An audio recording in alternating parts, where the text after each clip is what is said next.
Mahesh Babu latest upcoming movie Guntur కారం త్రివిక్రమ్ దర్శకత్వంలో తెరకెక్కుతున్న ఈ సినిమాకి తమన్ మ్యూజిక్ అందిస్తున్నాడు. తాజాగా ఈ మూవీ మ్యూజికల్ ప్రమోషన్స్ ని ప్రారంభించిన మేకర్స్ ఓ మై బేబీ అనే సెకండ్ సింగిల్ ను రిలీజ్ చేశారు. అయితే ఈ సాంగ్ కారణంగా తమన్ తీవ్ర విమర్శలను ఎదుర్కొంటున్నాడు. ఈ ట్రాక్ అనుకున్న స్థాయిలో లేకపోవడంతో మహేష్ బాబు అభిమానులు తమ నిరాశను వ్యక్తం చేశారు. ఈ విషయంపై సూపర్ స్టార్ అభిమానులు సంగీత దర్శకుడిపై నెగిటివ్ కామెంట్స్ చేస్తున్నారు. ఇక మూడవ పాటని త్వరలో విడుదల చేయాలని చూస్తున్నారు. ఈ పాట మహేష్, మీనాక్షి చౌదరిల మధ్య ఉండనుందంట. ఈ పాట మాస్ ఆడియన్స్ కి బాగా నచ్చుతుందని సమాచారం. ఈ చిత్రంలో శ్రీలీల, మీనాక్షి చౌదరి కథానాయికలుగా నటిస్తుండగా జగపతి బాబు, రమ్యకృష్ణ, ప్రకాష్ రాజ్, వెన్నెల కిషోర్ మరియు ఇతరులు కీలక పాత్రలో కనిపించనున్నారు. ఈ యాక్షన్ ఎంటర్టైనర్ జనవరి 12న థియేటర్స్ లోకి రానుంది. ఫ్యామిలీ ఎంటర్టైనర్ ట్రాక్ లో రానున్న ఈ మూవీని హారిక అండ్ హాసిని క్రియేషన్స్ నిర్మిస్తుంది. ఈ సినిమాకి సంబంధించిన షూటింగ్ చివరి దశకు చేరుకుంది. ఇక వారం రోజుల్లోనే షూటింగ్ మొత్తం కంప్లీట్ కానుంది. మొన్ననే మహేష్ బాబు మరియు శ్రీలీలపై కేరళలో సాంగ్ షూట్ చేయడం జరిగింది. ఈ సాంగ్ తో షూటింగ్ మొత్తం దాదాపు కంప్లీట్ అయినట్టే. ఆ తర్వాత కేవలం 2-3 కొద్దిపాటి ప్యాచ్ వర్క్స్ మాత్రమే బ్యాలెన్స్ ఉన్నాయి.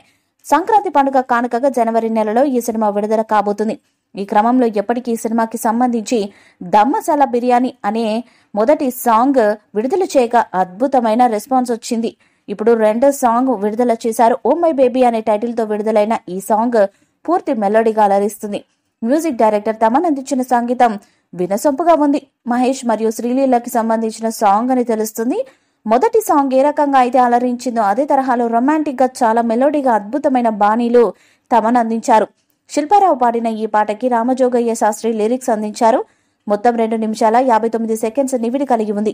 ఈ రోజు సాయంత్రం సరిగ్గా 6:09 ఈ సాంగ్ విడుదల చేయడం జరిగింది. త్రివిక్రమ్ దర్శకత్వంలో మహేష్ నటిస్తున్న ఈ మూడో సినిమాపై ఫ్యాన్స్ భారీ అంచనాలు పెట్టుకున్నారు. గతంలో వీరిద్దరు కాంబోలో వచ్చిన అతడు, కలేజా సినిమాలు 2 పూర్తిగా ఒకదానికి మరొకటి భిన్నమైన సినిమాలే. అదే తరహాలో మహేష్ నటన కూడా ఉంటుంది. ఈ 2 సినిమాలలో మహేష్ బాబుని ఎవరూ చూపించని రీతిలో త్రివిక్రమ్ చూపించాడు.